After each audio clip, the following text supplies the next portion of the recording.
and it went like... Howdy. So, I want to talk about Ubbi Dubbi because that's like officially my third festival that I've went to. And I really want to share my experience because it was a really heartwarming one for me. It was in Dallas, Fort Worth. I went with my friend Meg and Matthew. We went to Lights All Night together. And then we decided like, well, this is a really good rave group. I really do like the energy that these people give off to me. So I want to continue raving with them. So we went to Ubbi Dubbi, and I don't know. I'm the type of person where I don't like to be at raves early, just because of the fact that like I don't know, just waiting in the lines. I can't do it. I want to go ahead and walk into a party. So that's what we did. Eating there was crazy. We spent like maybe 10-15 minutes trying to find somewhere to even park because the parking lot that they had was full. We found a parking garage. That mission failed, and then we ultimately found a public parking. And I was so scared that in public parking that we weren't going to be able to find a parking spot, but luckily we found a parking spot. Walking distance was maybe like 10 minutes, and we thought, okay, that's fine. So we were walking into the festival, and the thing that scared me, the first thing that scared me was that there was a dog, and sniffed, and it just didn't say anything. It didn't bark or anything. My friend Meg was just like, that dog's stupid as fuck. So when we walked in, they were playing, it was, I can't pronounce his name, but I fucking love him. I'm so glad I was able to see him. Dierio? Don't come for me, but Dierio, something like that. I don't know, but this is what we walked into.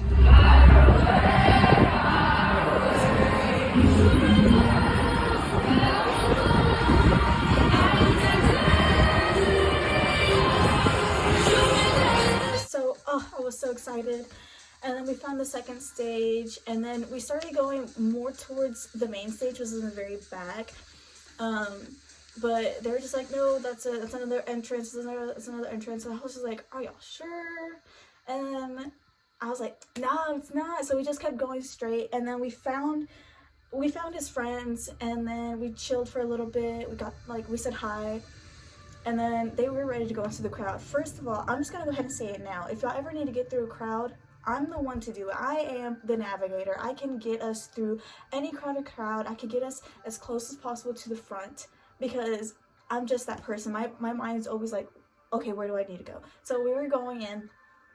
So I'm in there. I lead the way, and I'm pushing through. Not pushing, but like I'm getting into the front. I find a perfect spot. I'm in the very back of the group. I look to my left, and I see it opening. So I touch the shoulder of Matthew's friends. I don't remember his name. I want to say it's like Ricky. We're gonna call him Ricky for today.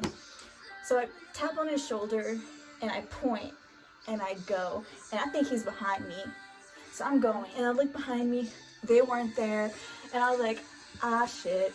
So not even 5 minutes into the crowd, I'm lost. And I was like, I'm that person. I'm just that type of person. But I get a really good jump going in, you know? And then bass drop, start partying, and then I'm just like, okay, look for them. So I go back hopefully the same route that I go, and I'm trying to look for Winnie the Pooh, and I'm trying to look for a pineapple, because they were both wearing onesies. Like, all three of us decided to wear onesies. Like, Matthew was Winnie the Pooh, Meg was a pineapple, and I was a skeleton. So I was like, okay, look for Winnie the Pooh. And then I was just like, okay, I'm not gonna find them. I can't find them. I'm not going to. It is what it is. And then next thing you know, I see Winnie the Pooh. Tap on his shoulder, or tap on Rick's shoulder, and he's just like, and Meg turns around. She was like, I was so worried about you. Matthew was like, where'd you go? I was like, had an adventure. Meg looks at me and she's like, Matthew needs to go. And I looked at her and I was like, I'll lead the way. So we go out, and she's just like, oh, Matthew's like, this is really bad. Like, Matthew's throwing up. So I give him some water, and we're just like, okay, let's just sit down, calm down, recollect ourselves. We're good. I like to venture. I like to walk around a lot. I don't like to stay in one place for too long. If I go to a stage, I get like 2 or 3 good drops in, and then I dip out to the next stage, and then after that I'll go to the next stage, or I go find somewhere to sit down and all this and that. So we're walking around, and me and Matthew see people on boats, and I'm just like, ha ha ha, like, oh, those people on boats, that's so crazy. And then I noticed that they're cops, and then my heart sank. So I pulled them off to the side, and we sit down, and I start crying. Matthew holds my hand, and I tell them, like, look, like, I had a friend passed away, was at a music festival, and no one else in my life does this type of stuff. Like, no one else in my life raves. And I looked at them, and I was like, I'm so appreciative of y'all too. Like, I love y'all so much. And we just all have a moment of, like, pure love. And we all hug each other, and we all say that we love each other. And it's just so good. Like, I felt so much better knowing that, like, knowing that there was love between us three. It really did hurt. It really did hit. Like, I was like, I'm so glad that I am friends with these people.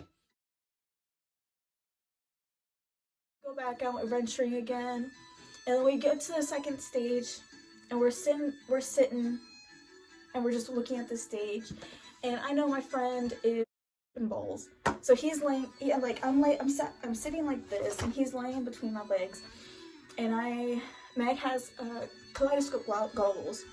I fucking love these goggles. Like, God bless Meg and her kaleidoscope goggles. And so he lied down. I had a pashima, and I put it over his head. The same thing with Meg. I gave her my pashima because I had two. I brought two. I love them so much. They're so comforting. And that's another thing that with Matthew is that I grabbed one of my pashimas and I put it over him, and I just, like, all this, I could feel a comfort just take over him. He was like, yeah. And even one of the videos that I took, you could see him dancing with the pashima, and that made my heart so happy. So I put the pashima over his head, he's laying back, and then this song is going, it's awesome. So I start holding the kaleidoscope goggles in front of his eyes, and I start, you know, doing some crazy shit. And my whole intention was I was like, okay, give him a show like he's never seen before. I looked at Meg, I was like, he's not gonna know what hit him.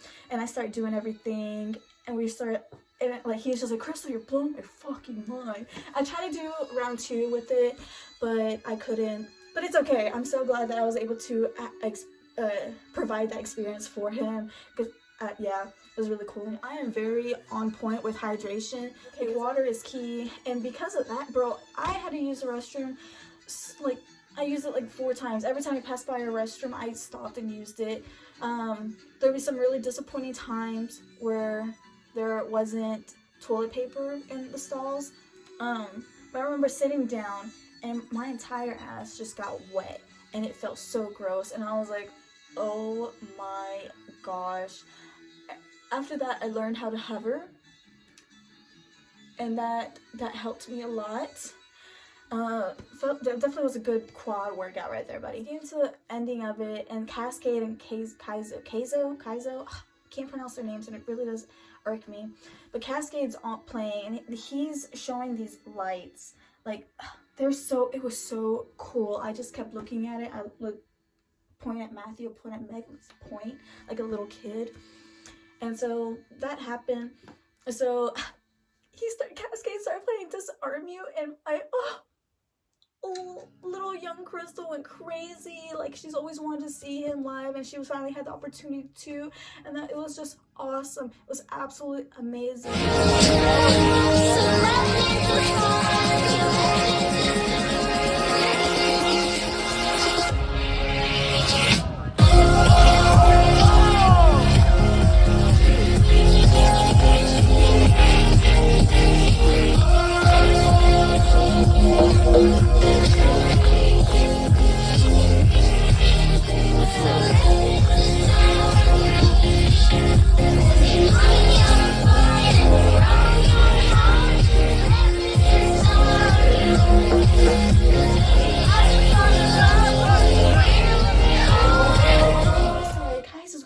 Crazy. On the other side, we see fireworks from Cascade, and we're just like, I was like, which one do I?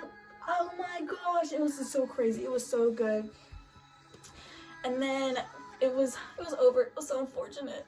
And then we got to we got back to the car, and then we ended up going back to our hotel. We got lost on the way to the hotel, but it's okay because we were playing really great music.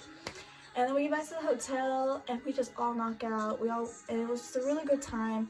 And I really do appreciate my friends for sharing that experience with me. I'm thinking about going to Dance-topia with Matthew in Kansas. Thanks for watching. I was supposed to paint, but this is what I did. See you next time.